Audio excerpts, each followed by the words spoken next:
very good morning and welcome to the RANsquawk European Rundown for the 30th of September. Just going through 11 o'clock now here in London. We've had a couple of big news stories hitting the wires. Firstly, ahead of the European Open, we had an update from the Irish Central Bank where they outlined the various recapitalisation needs for several of their banks. In focus was, of course, Anglo-Irish Bank, who, according to the Central Bank in Ireland, will need some €29.3 billion in recapitalisation needs. That's their base case scenario. In terms of a worst case scenario, they would need an additional €5 billion on top of that. The actual combined number, though, at €34.3 billion is slightly lower than that 35 key level in which Standard & Poor's said yesterday could well lead to further downgrades of the Irish sovereign rating, and as such the market's taken that news on board pretty positively, and it's had seen quite aggressive tightening in that Irish spread over bunds.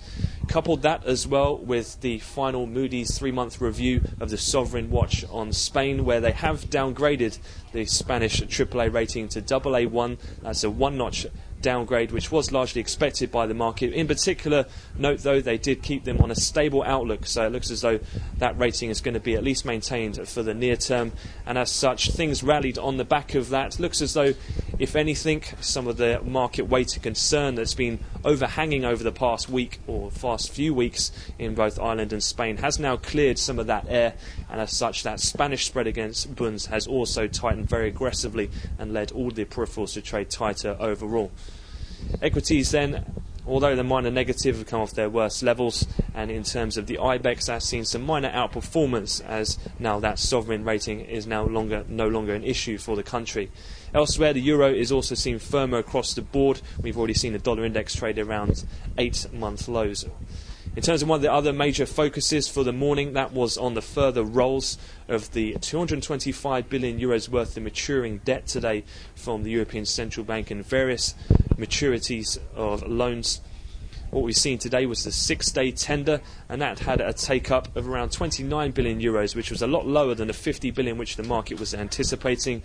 So overall, they've rolled in both the 3-month and the 6-day, roughly around €135 or so billion, which is a lot lower than some may have expected. As such, the euro rallied again on the back of that, and Euribor and DEC future got hit quite hard, which is down around 4 ticks at last check. So may well be we're painting a bit more of a healthier picture for some of the European banks than some may have anticipated.